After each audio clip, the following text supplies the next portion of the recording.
Private company register ചെയ്യാൻ ആവശ്യമായ documents ഏതൊക്കെയാണെന്ന് പറഞ്ഞല്ലോ. അതിന്റെ രജിസ്ട്രേഷൻ പ്രൊസീജിയർ എങ്ങനെയായിരിക്കും നിങ്ങളൊന്ന് പറഞ്ഞുതരാമോ? ഓക്കെ, ഒരു കമ്പനി രജിസ്റ്റർ ചെയ്യാൻ നേരത്ത് ഈ റിക്വയർഡ് ആയ ഡോക്യുമെൻറ്റുകളെല്ലാം സെറ്റ് ചെയ്ത് വെക്കുന്നതിനോടൊപ്പം ഡയറക്ടേഴ്സിന് DSCയും DINനും കൂടി റെഡിയാക്കി വെക്കേണ്ടതുണ്ട്. Already DIN director identification number ഉണ്ടെങ്കിൽ അത് നമ്മൾ എൻ്റർ ചെയ്ത് കൊടുത്താൽ മതി. ഇല്ല എങ്കിൽ അതുകൂടി ഈ ആപ്ലിക്കേഷനോടൊപ്പം ചെയ്തു പോകണം. ഇതിനു മുമ്പേ ആദ്യം വേണ്ടത് DSC ആണ്, ഡിജിറ്റൽ സിഗ്നേച്ചർ സർട്ടിഫിക്കറ്റ് ആണ്. അതില്ല എങ്കിൽ അതെടുക്കുക എന്നതാണ് ആദ്യത്തെ സ്റ്റെപ്പ്. ഓക്കെ, അതിനുശേഷം MOA, AOA എന്നിവയുടെ ഡ്രാഫ്റ്റ് തയ്യാറാക്കി ഡയറക്ടേഴ്സ് അത് ഡിസ്കസ് ചെയ്ത് എന്തൊക്കെയാണ് പോരായ്മകളുള്ളത്, എന്തൊക്കെയാണ് ആഡ് ചെയ്യേണ്ടത് എന്ന് ഉറപ്പുവരുത്തി അത് സെറ്റ് ചെയ്ത് വെക്കുക എന്നതാണ് രണ്ടാമത്തെ ഘട്ടം. MOA എന്ന് പറഞ്ഞു കഴിഞ്ഞാൽ കമ്പനിയുടെ രൂപരേഖ, എന്തൊക്കെയാണ് അതിൻ്റെ ബിസിനസ് ഒബ്ജക്റ്റീവ്സ് എന്നുള്ള കാര്യങ്ങളൊക്കെ പറയുന്നതാണ് MOA, memorandum of association. Internal മാനേജ്മെൻറ്റിൻ്റെ റൂൾസും റെഗുലേഷൻസും ഒക്കെ പറയുന്നതാണ് AOA, ആർട്ടിക്കിൾസ് ഓഫ് അസോസിയേഷൻ. ഇത് രണ്ടും റെഡിയാക്കി വെക്കണം. അപ്പോൾ ഇത്രയും കാര്യങ്ങൾ റെഡിയാക്കി വെച്ച് കഴിയുമ്പോൾ നമ്മുടെ രജിസ്ട്രേഷൻ പ്രോസസ്സ് സ്റ്റാർട്ട് ചെയ്യുകയാണ്.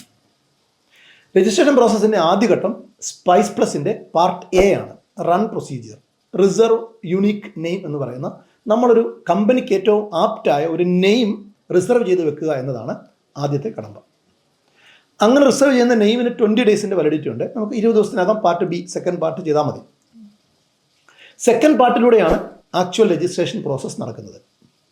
അവിടെ നമ്മൾ കമ്പനിയുടെ ഷെയർ ഹോൾഡേഴ്സിൻ്റെ ഡീറ്റെയിൽസ്, ഷെയർ പാറ്റേൺ, ഡയറക്ടർമാരെ കുറിച്ച് ഡീറ്റെയിൽസ്, കമ്പനിയുടെ ഡീറ്റെയിൽസ് എല്ലാം അവിടെയാണ് നമ്മൾ എൻട്രി ചെയ്ത് കൊടുക്കുകയും ഈ ഡോക്യുമെൻറ്റുകളെല്ലാം അപ്ലോഡ് ചെയ്ത് കൊടുക്കുകയും ചെയ്യുന്നതൊക്കെ അവിടെയാണ്. ഡയറക്ടറുടെ കൺസെൻറ്റും എല്ലാം അവിടെയാണ് നമ്മൾ കൊടുക്കുന്നത്.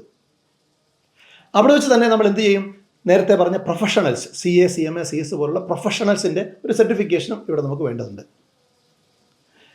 ഇതെല്ലാം ചെയ്ത് കഴിഞ്ഞ് റിക്വയർഡായ ഫീസും അടച്ച് സ്റ്റാമ്പ് ഡ്യൂട്ടിയും അടച്ച് കഴിയുമ്പോൾ രജിസ്ട്രേഷൻ പ്രോസസ്സ് മുന്നോട്ട് നീങ്ങും.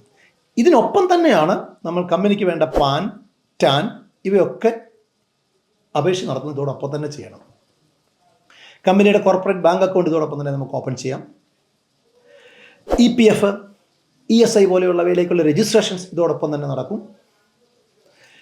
കമ്പനി GST രജിസ്ട്രേഷൻ ആവശ്യമുള്ളതാണെങ്കിൽ, റിക്വയർഡ് ടേൺ ഓവർ കൂടുതൽ എക്സ്പെക്ട് ചെയ്യുന്നുണ്ടെങ്കിൽ GST രജിസ്ട്രേഷനും ഇതോടൊപ്പം തന്നെ നമുക്ക് ചെയ്തു പോകാം.